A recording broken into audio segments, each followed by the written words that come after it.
લોકસભાની ચૂંટણી પહેલા જાણે ભારતીય જનતા પાર્ટીએ મિશન ઉઠાવ્યું હોય કે કોંગ્રેસ તોડો અને ભારતીય જનતા પાર્ટી જોડો તે પ્રકારની સ્થિતિ છે. ભરતી મેળા પર ભરતી મેળા થઈ રહ્યા છે. અર્જુન મોઢવાડિયા ભાજપમાં ગયા છે, પરંતુ હવે ફરીથી નવા સમાચાર આવી રહ્યા છે. જે સમાચાર ચૈતર વસાવાની સાથે સાથે આમ આદમી પાર્ટી અને કોંગ્રેસની મુશ્કેલી વધારી રહ્યા છે. નમસ્કાર, હું છું આપની સાથે તુષાર વસિયા. નવજીવન ન્યૂઝમાં આપનું સ્વાગત છે. લોકસભા ચૂંટણી પહેલા ભારતીય જનતા પાર્ટી પૂરેપૂરી સજ્જતાથી તૈયારીઓ કરી રહી છે. કોંગ્રેસના નેતાઓને ભાજપમાં સામેલ કરવામાં આવી રહ્યા છે. તો કોંગ્રેસના નેતાઓ કહે છે કે અમને કોઈ તેડવા નથી આવ્યું, અમે અમારી જાતે ગયા છીએ. અમને ભારતીય જનતા પાર્ટીનો વિકાસ અને ભારતીય જનતા પાર્ટીના મુદ્દા અને પ્રધાનમંત્રી મોદી ખૂબ ગમે છે. આ તમામ બાબતોની વચ્ચે કોંગ્રેસ તૂટી રહી છે, તો આમ આદમી પાર્ટી પણ તૂટી રહી છે. આમ આદમી પાર્ટીને નુકસાન એટલા માટે છે કારણ કે ભરૂચ બેઠક પરથી જે ચૈતર વસાવા લોકસભાની ઉમેદવારી કરી રહ્યા છે કોંગ્રેસ અને આમ આદમી પાર્ટી વતી, તે બેઠક પર છોટુ વસાવા અને મહેશ વસાવાનું પ્રભુત્વ છે. મહેશ વસાવા પૂર્વ ધારાસભ્ય છે, તો છોટુ વસાવા પણ પૂર્વ ધારાસભ્ય છે. બીટીપીના દિગ્ગજ નેતા મહેશ વસાવા પિતા છોટુ વસાવાના વિરુદ્ધમાં જઈ અને ભાજપમાં સામેલ થઈ ગયા છે.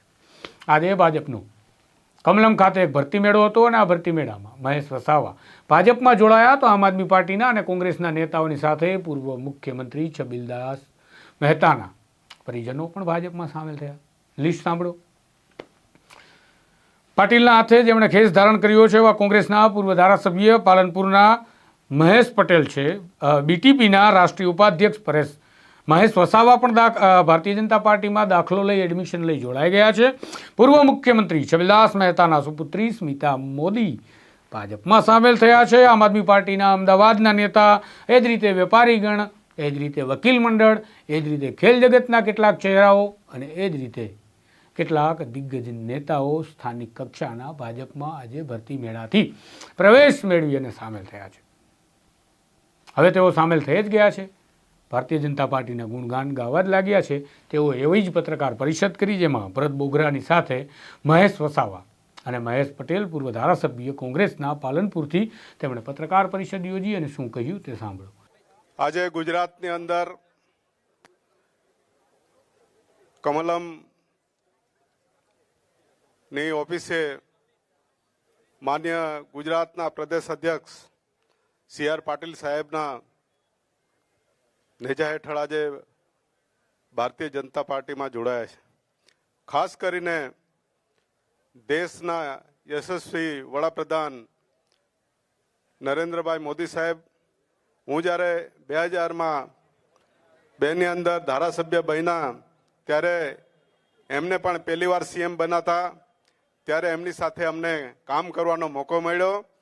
અને જ્યારે બેટી પઢાઓ બેટી બચાવો એમને જ્યારે શરૂઆત કરી આ ગુજરાતની અંદરથી અને સમગ્ર ગુજરાતના જિલ્લાઓની અંદર, ત્યારે હું નર્મદા જિલ્લાની અંદર ડેડિયાપાડાથી ધારાસભ્ય હતા અને એમને 3 દિવસ ત્યાં ગાડી ગામડાઓની અંદર રોકાઈને ગામડે ગામડે જઈને બેટી પઢાઓ બેટી બચાવો એ અભિયાન ચલાવ્યું. હું સાથે 3 દિવસ હતા ને એમની સાથે મને મોકો પણ મળ્યો એમની સાથે પ્રવચન કરવાનો. અને ત્યાર પછી મોદી સાહેબ અમારી સાથે સતત કોન્ટેક્ટમાં રહ્યા.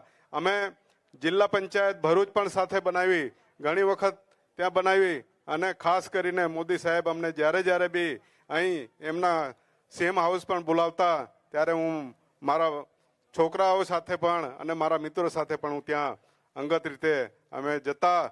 સાહેબ અમારા પ્રત્યે પ્રેમ છે અને અમે એટલા માટે જ આજે ભારતીય જનતા પાર્ટીમાં જોડાયા છે કે એમણે જે દેશની વિકાસની અને રાષ્ટ્રની જે વાત કરે છે, શિક્ષણ હોય, આરોગ્ય હોય, એમ્સ હોય, અત્યારે દેશ માટે એમણે જે જબરજસ્ત મોટું, કેમ કે આ 76 વર્ષની અંદર જે કંઈ કોંગ્રેસના લોકોએ કામ નથી કર્યું એ 10 વર્ષની અંદર માન્ય નરેન્દ્ર મોદી સાહેબ, અમિત શાહ સાહેબ અને અહીંના સીએમ ભૂપેન્દ્ર પટેલ સાહેબના અધ્યક્ષતામાં આ બધું કામ થયું છે. એટલે અમે એને પ્રેરાઈને આગળ હજુ પણ વધારે વિકાસનું આગળ વધે. ખાસ કરીને જે ટ્રાઇબલના જે પ્રશ્નો છે, જળ, જમીન અને જંગલ, શિક્ષણ, આ પ્રશ્નોને આગળ અમે જે કંઈ હશે આગળ લઈ જવા માટે કોશિશ કરીશું. તો આજે ખાસ મારે આજના આપણા અહીં અત્યારે પ્રેસ કરી રહેલા ડૉક્ટર ભરતભાઈ બોગરાજીનો હું આભાર માનું છું. સાથે સાથે મહેશભાઈ પટેલ જેવા એક્સ એમએલએ છે એ સાથે અમે આજે અહીં જોડાયા છે. અમારા હજારો કાર્યકર્તા સાથે આવ્યા છે અને એ કાર્યકર્તાઓને પણ અમે ખૂબ ખૂબ અભિનંદન. અને આજે જેટલા બી કોંગ્રેસ, ચાહે આમ આદમી પાર્ટી, બીટીપી એની અંદરથી મોટી સંખ્યામાં જોડાયા છે, તો એમનો ખૂબ ખૂબ આભાર માનું છું. એટલે મારી વાત પૂરું કરીશું. તમે સાંભળ્યું, મહેશ વસાવા જ્યારે ભારતીય જનતા પાર્ટીમાં જોડાયા અને કારણોની વાત કરતા હતા ત્યારે તેમણે કહ્યું કે છોટુ વસાવાના આશીર્વાદ છે. છોટુ વસાવા માધ્યમોને કહી રહ્યા છે કે તેઓ ત્યાં ગયા છે, મારા કોઈ આશીર્વાદ નથી, કારણ કે તેમણે સ્પષ્ટ કહ્યું કે તેઓ ભારતીય જનતા પાર્ટીમાં કોઈ લોભ અને લાલચથી સામેલ થયા છે, તેઓને દેશ લૂંટવો છે. એમના પુત્ર જ છે મહેશ વસાવા, એમના માટે તે આવું બોલે છે. મહેશ વસાવા કહે છે કે 89ની સાલથી અમે ભાજપની સાથે હતા.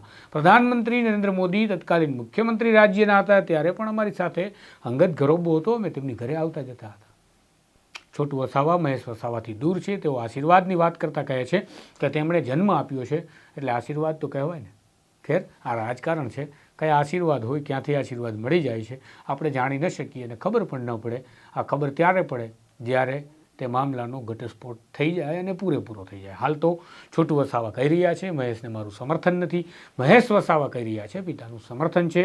તો આ તમામ બાબતોની વચ્ચે નુકસાન આમ આદમી પાર્ટી અને કોંગ્રેસને અને ખાસ ભરૂચ લોકસભા બેઠકના ઉમેદવાર ચૈતર વસાવાને છે.